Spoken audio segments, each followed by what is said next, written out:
Assalamualaikum warahmatullahi wabarakatuh. Kami dari kelompok Sistem Pengendalian Manajemen akan mempresentasikan materi mengenai analisis dan mekanisme serta penyelesaian konflik kasus transfer pricing.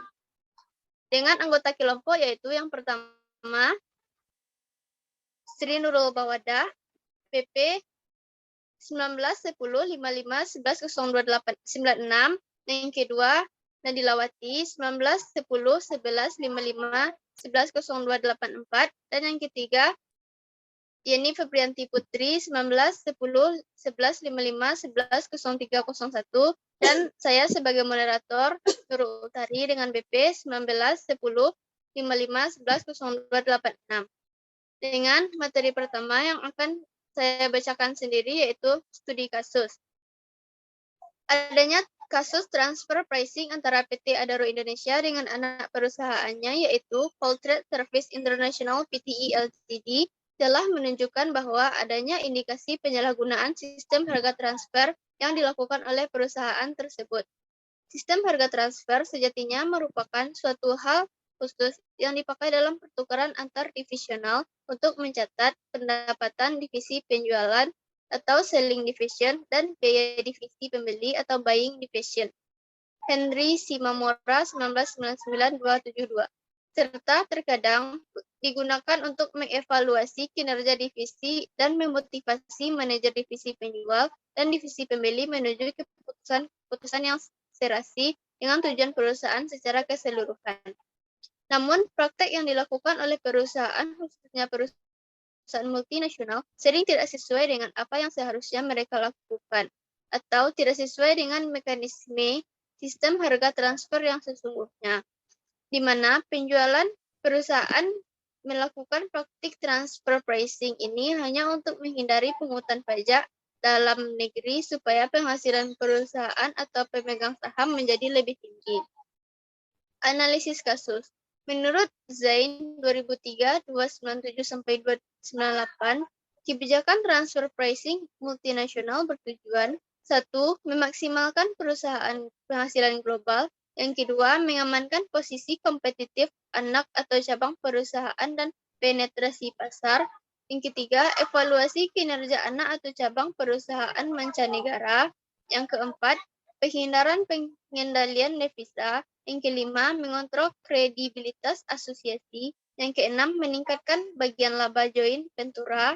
Yang ketujuh, reduksi risiko moneter. Dan yang kedelapan, mengamankan cash flow anak atau cabang luar negeri. Materi selanjutnya yang akan dibacakan oleh Yeni Febrianti Putri. Kepada Yeni dipersilahkan. Baik. Selanjutnya yaitu menurut teori di atas seharusnya transfer pricing dilakukan untuk tujuan perusahaan. Namun dalam kasus PT Adaro ini, praktik transfer pricing-nya dilakukan untuk memfasilitasi para pemegang saham untuk mendapatkan keuntungan sebesar-besarnya, bukan untuk memfasilitasi perusahaan mendapatkan keuntungan. Ketika para individu atau pemegang saham ini hanya memfokuskan pada keuntungan individu tanpa memperhatikan keuntungan perusahaan, maka tujuan dari dilaksanakannya tanpa memperhatikan keuntungan tidak bisa dicapai serta sistem harga transfer yang dilakukan pun menjadi disfungsional. Serta timpangnya harga transfer yang dilakukan antara PT Adaro dengan anak perusahaannya apabila dibandingkan dengan harga pasar batu bara secara internasional sebenarnya juga telah melanggar undang-undang perpajakan yang berlaku di Indonesia. Dalam pasal 2 ayat 1 Undang-Undang Perpajakan nomor 11 tentang pajak pertambahan nilai mengatur tentang transaksi yang berhubungan dengan transfer pricing. Pasal 2 ayat 1 yaitu berbunyi dalam hal harga jual atau penggantian dipengaruhi oleh hubungan istimewa, maka harga jual atau penggantian dihitung atas dasar harga pasar wajar pada saat penyerahan barang kena pajak atau jasa kena pajak dilakukan. Oleh karena itu, sebenarnya dibutuhkan peran langsung dari pemerintah untuk mencegah terjadinya kasus Adaro ini di perusahaan-perusahaan besar di Indonesia lainnya. Apabila pemerintah kurang tanggap dalam mengantisipasi praktik-praktik penyalahgunaan sistem harga transfer ini, maka sangat wajar bila kedepannya pendapatan negara dari sektor pajak akan berkurang. Karena perusahaan-perusahaan yang lain tentunya juga akan meniru cara yang dilakukan oleh PT Adaro Indonesia tersebut.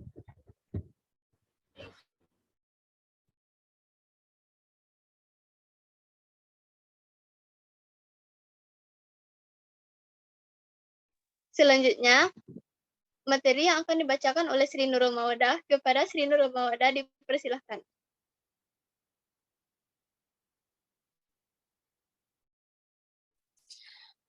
Materi selanjutnya yaitu, dalam hal ini, pemerintah seharusnya semakin ketat dalam melakukan pengawasan terhadap sistem harga transfer yang dilakukan oleh perusahaan-perusahaan di Indonesia.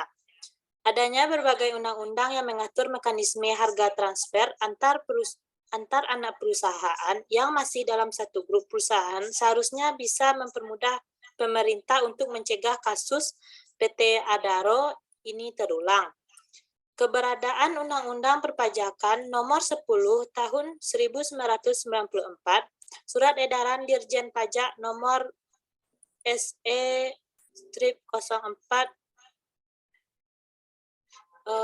garing PJ.7 garing 1993 dan undang-undang lainnya seharusnya bisa memberikan kekuatan bagi pemerintah untuk melakukan pengawasan serta koneksi terhadap transaksi-transaksi perusahaan yang menyalahi aturan.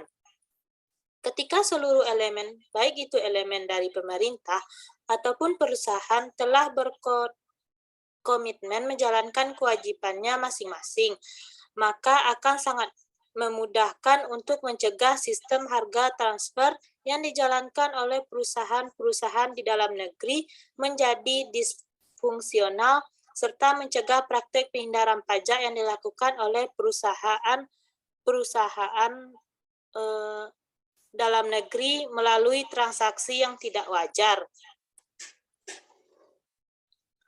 Selanjutnya, praktek penghindaran pajak yang dilakukan oleh perusahaan-perusahaan dalam negeri melalui transaksi yang tidak wajar, misalnya seperti yang dilakukan PT Adaro Indonesia, telah memberikan efek negatif bagi negara Indonesia. Karena apabila dibiarkan secara terus-menerus, akan menyebabkan negara menderita kehilangan pendapatan pajak dengan jumlah yang cukup signifikan. Dari berkurangnya pendapatan pajak itu sendiri saja sudah akan memberikan dampak bagi pertumbuhan ekonomi negara Indonesia. Belum lagi dampak-dampak tidak langsung yang kemudian muncul seperti berkurangnya dana untuk pelayanan masyarakat, berkurangnya dana bantuan atau subsidi dari pemerintah. Selain dari penghindaran pajak, kerugian yang ditanggung oleh masyarakat Indonesia dari praktek semacam ini dapat dikatakan tidak sebanding, karena masyarakat Indonesia yang dalam kasus contoh ini juga diposisikan sebagai salah satu pasar target dari perusahaan tersebut, hanya menjadi layaknya sapi perah yang tidak mendapatkan imbalan. Baiklah, terima kasih kepada Sri Nurul Mawadah. Materi selanjutnya yang akan disampaikan oleh Nadilawati. Kepada Nadilawati dipersilahkan. Mekanisme penyelesaian konflik. Apabila terjadi konflik antara unit penjual atau produksi dan unit pemakai atau pembeli, dilakukan dengan membentuk komite harga transfer yang memiliki 3 tanggung jawab, di antaranya, yaitu yang pertama, menyelesaikan arbitrase harga transfer, yang kedua, meninjau alternatif perolehan sumber daya jika ada, yang ketiga, mengubah peraturan harga transfer jika diperlukan. Cara melakukan arbitrase. Yang pertama, sistem formal, yaitu tertulis ditujukan kepada arbitrator atau pendamai. Yang kedua, sistem informal, yaitu melakukan presentasi secara lisan. Cara-cara menyelesaikan konflik. Yang pertama yaitu forcing atau mekmasa. Forcing berarti memaksakan kehendak atau pandangan dari satu pihak pada pihak lain yang sedang terlibat konflik. Maka pada saat forcing adanya pihak yang menang dan ada pihak yang kalah. Ini disebabkan adanya pihak yang mempunyai posisi yang kuat terhadap pihak lain. Yang kedua, smoothing atau membujuk. Mendinginkan suasana dengan cara menekankan aspek yang positif atau dari sudut pandang yang kepentingan bersama dari bagian isu yang menjadi sumber konflik dan atau kesampingkan sementara pendapat bagian isu yang lain. Maka di sini diusahakan agar suasana tetap bersahabat. Yang ketiga, bargaining atau menawarkan. Bargaining merupakan salah satu bentuk kerjasama yang dapat dilakukan dalam proses akomodasi atau penyelesaian konflik. Tujuan bargaining adalah salah satunya yaitu untuk memperlancar proses negosiasi untuk mengetahui persepsi OIH agar ditemukan titik tengah dalam mempermudah penyelesaian konflik. Yang keempat, problem solving atau menyelesaikan masalah. Problem solving atau pemecah masalah sering disebut konfrontasi karena sifatnya adalah membicarakan secara terbuka atau langsung berdialog antara pihak-pihak yang terlibat.